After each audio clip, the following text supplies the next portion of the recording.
Hindi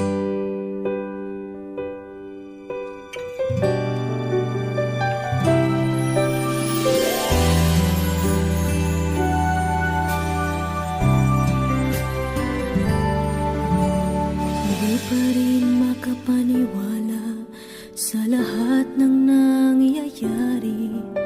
Pangarap parang kailan lang sa panaginip ko'y nakita. Ngayon ay dumating nang bigla sa aking buhay. Di naubusan ng pag-asa. Ako'y nanalik sa isang pangarap. Ngayon po, muli kasama po muli natin. If you remember, siya po si Ma'am Liberty Fernandez Bukod. Siya po ang owner ng Liberty Skincare Clinic. Good evening, and kamusta po ang 2026, Miss Liberty? Okay naman siya. Okay naman. Okay. Happy New Year po sa inyo. Okay, pag-usapan natin ito, no? Ano bang, kasi ang alam ko, na sinasabi mo, wala talagang dapat baguhin sa mukha ng isang tao. Paano niyo papaliwanag yung ganitong philosophy sa inyong mga clients? For me, sa own opinion ko, wala naman talaga dapat baguhin. Kasi, yung sinasabi ko na wala dapat baguhin, dito yung sumasalamin kung paano mo i-accept yung sarili mo. And inner beauty. So, bilang isang medical aesthetic professional, paano mo binabalanse yung beauty goals ng client? Marami kasi kayong credentials at saka specializations. Yes. Siguro unang-una, in-encourage ko sila na i-enhance lang yung kanilang beauty para mag-boost yung kanilang confident. Hindi naman talaga dapat na baguhin yung kanilang mga looks. Kasi, for me, every people kasi have their own beauty. Okay. So, Na hindi lang nakikita ng iba. Cause darling, I'm a nightmare dressed like a daydream. So it's gonna be forever, or it's gonna go down in flames. You can tell me when it's over, if the high was worth the pain. Got along like Starbucks lovers, they'll tell you I'm insane. Cause you know I love the players, and you love the game. Cause we're young and we're reckless, we'll take this with you forever. It'll leave you breathless.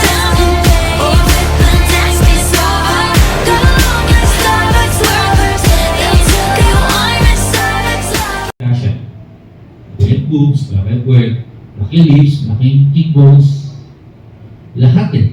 So, parang kung nakita ko yung trend sa itsura niya, tapos nakikita ko rin sa mga influencers na napapanood ko sa social media. Yes. Well, mo na ba na ito dinayo pa mula sa malalayong lugar? Yes, Bulacan, and then Batangas, and Cordillera to. Cordillera pa? Hindi. Nakalimutan ko ng province niya eh. Parang ko yata siya dito eh. Para lang sa clinic. Kung tula akong clinic sa lugar nila. Siguro kasi yung recommendation. At saka yung tiwala. Yes, yung recommendation. Anong advice mo sa ating mga kababayan na kapag mag-undergo nito, kung safe naman o hindi? Kung mag-undergo sila sa mga clinic, siguro number one, i-search muna nila yung clinic kung ito ay certified. And well knowledgeable ba talaga yung hahawak sa kanila. Well, nakakatakot kasi may mga case na nakita ko, di ba, yung talagang yung itsura ng mukha, kubikong eh. Talagang palpak eh, kung ano lang, parang ang nilagay yung tire block eh. Yes, kasi diba? Ang dami kasi ngayon na clinic na nag-o-open pero hindi sila well-trained. Hindi sila, yung iba kasi experience. And then yung iba naman nanonood lang na YouTube. So siguro, number one siguro is i-research niyo yung clinic. And then yung tao na hahandle sa kanila para at least for safety rin ng kanilang sarili. Kung may sapat na experience ba, Yes. at saka kumbaga, nag-undergo sa talagang Yes. maayos na training, ano? So yung iba kasi naghuhulaan lang eh.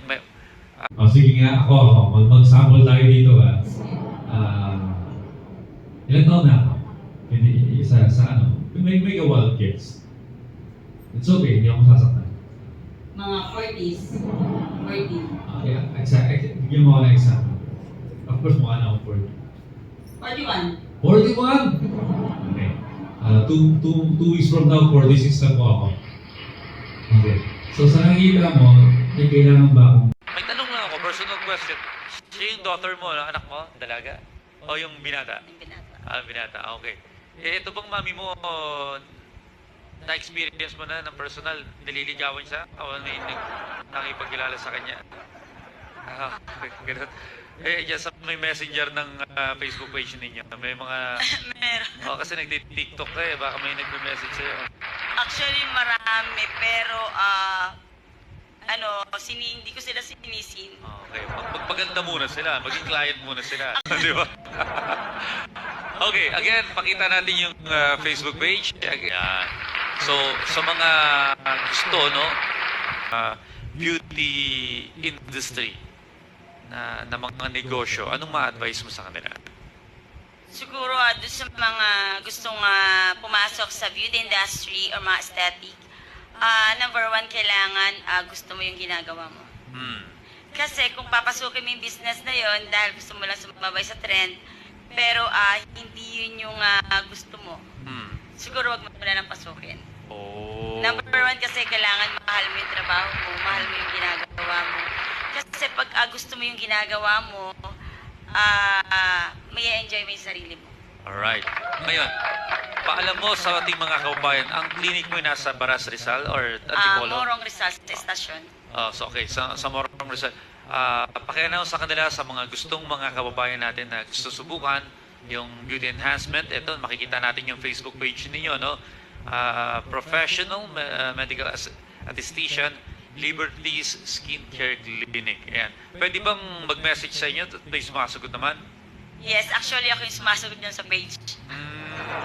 Okay. Ako yung personally na humahawak ng page. Okay. So kung yung page namin is Liberties Skincare Clinic, eyebrows, lashes, and aesthetic medical services. Ayan. So, sa mga gusto, no? Dapat, again, Miss Liberty Fernandez Bukod, sa inyong pagsama and more power. Baka may mensahe ka pa sa ating mga kababayan. Wala naman siya. Siguro, thank you sa mga patuloy na nagtitiwala sa akin, yung mga regular clients ko for the recommendations. Thank you. Ayan. Maraming salamat sa pagbisita dito sa amin sa Sword TV Philippines and more power sa Liberty's Clinic, Beauty Clinic. Nang bigla sa aking buhay, di naubusan ng pag-asa. Ako'y nanalik sa isang